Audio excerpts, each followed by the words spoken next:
Bonjour tout le monde. Du coup, je vais essayer de répondre à quelques questions que vous m'avez posées. Donc, ça signifie quoi? 70%, donc entre parenthèses 70%, 5, fermez la parenthèse 2.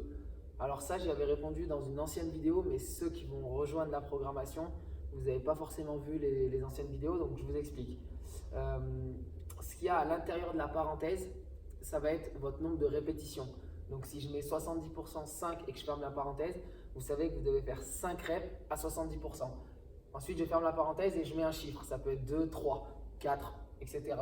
Ça, c'est votre nombre de séries. Donc en gros, là, si j'ai mis arraché 70%, 5, fermez la parenthèse, 2, ça veut dire que vous avez 2 séries de 5 à 70% à faire à l'arraché.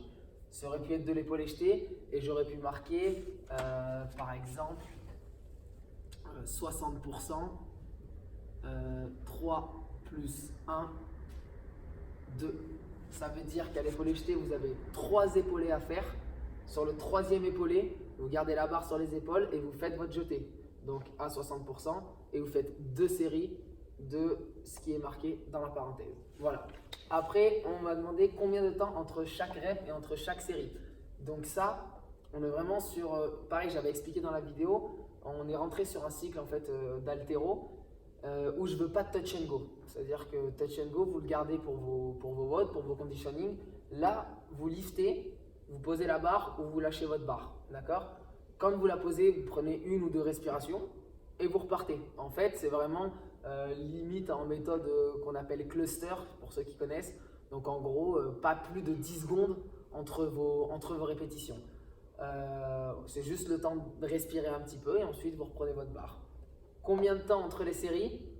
On est sur de l'haltéro. Ça va dépendre si vous faites le WOD derrière, si vous allez faire le WOD derrière, si vous avez beaucoup de choses à faire encore derrière, si vous avez la partie 3, la session 2, ou si vous focalisez sur la force. Si on se focalise sur la force, vraiment, si vous êtes sur le cycle haltéro et que vous délaissez un petit peu le conditioning, que vous voulez vraiment passer un cap, je vous conseille de prendre au moins 2 minutes 30, voire 3 minutes. D'accord? Si vous êtes sur un cycle où vous voulez vraiment pré-compétition, sur un cycle pré-compète, et vous devez enchaîner d'autres choses derrière, je vous conseille de prendre entre 1 et 3 minutes. C'est-à-dire que même à 1:30, si vous vous sentez bien, vous pouvez relifter et faire votre deuxième série.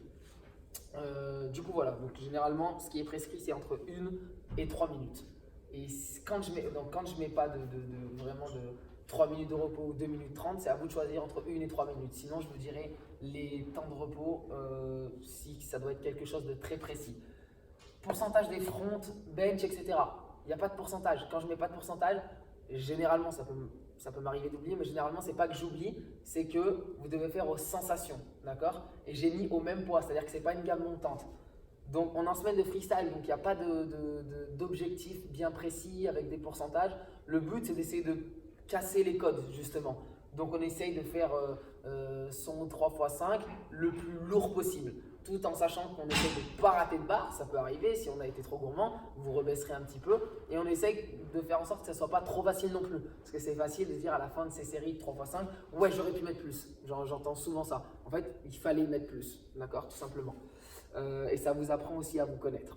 Et donc, ce n'est pas une erreur forcément, mais ça vous apprend que pour la prochaine fois, j'aurais pu mettre plus ou j'aurais dû mettre un petit peu moins. Ça dépend aussi de votre forme du moment. Donc voilà, il n'y a vraiment pas de pourcentage, sinon je vous l'aurais mis, on reprendra les pourcentages en septembre. Poids des dumbbells, kettlebell, de la barre, etc. Pareil, ça m'arrive, je peux oublier, mais généralement quand je ne mets pas de poids dans le WOD, donc là je parle de la partie 2, quand je ne mets pas de poids dans le WOD sur les dumbbells, les kettlebells ou la barre, c'est aussi à vous de choisir, d'accord? Selon vos capacités à soulever une barre lourde pendant longtemps. Voilà.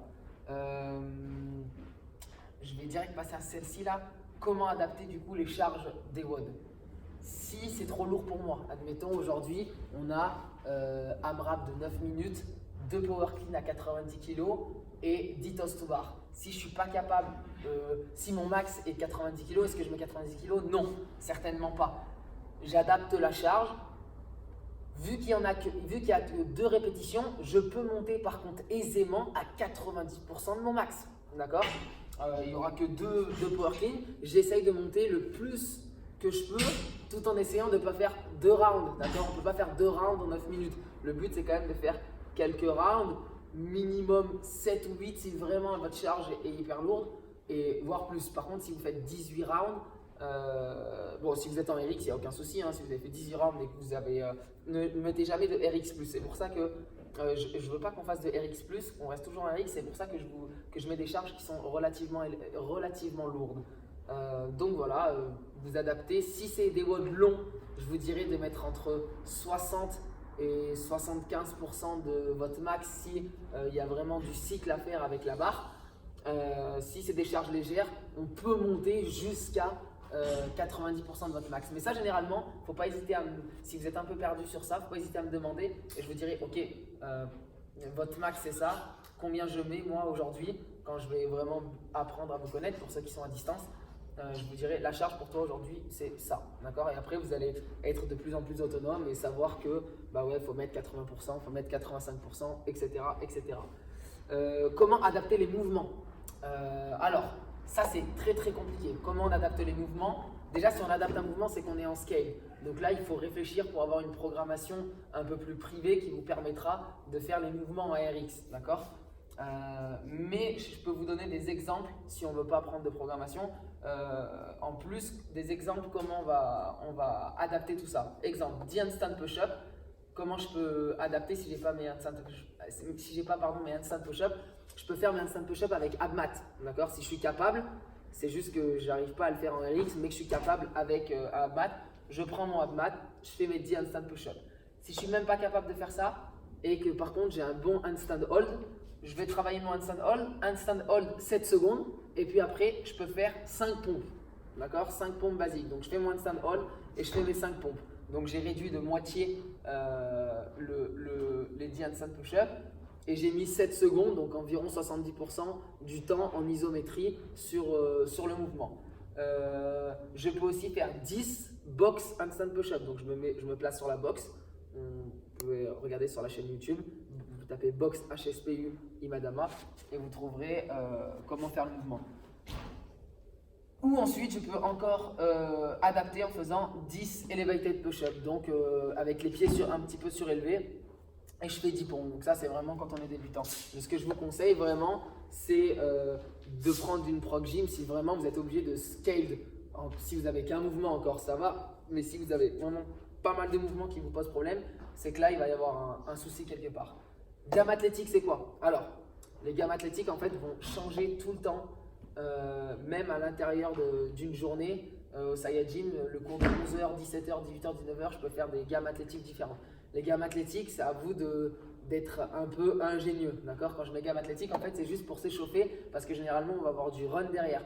Donc les gammes athlétiques, c'est des montées de genoux, des talons-fesses, des pas chassés et après des choses un peu plus spécifiques athlées. Mais si vous n'avez pas de coach avec vous, vous êtes à distance et que vous voulez juste vous échauffer, faites des choses basiques, vraiment des montées de genoux, des talons-fesses, des pas chassés, des petits sauts, des petites courses, burpees, je repars, des petites accélérations, vraiment pour être chaud pour le WOD.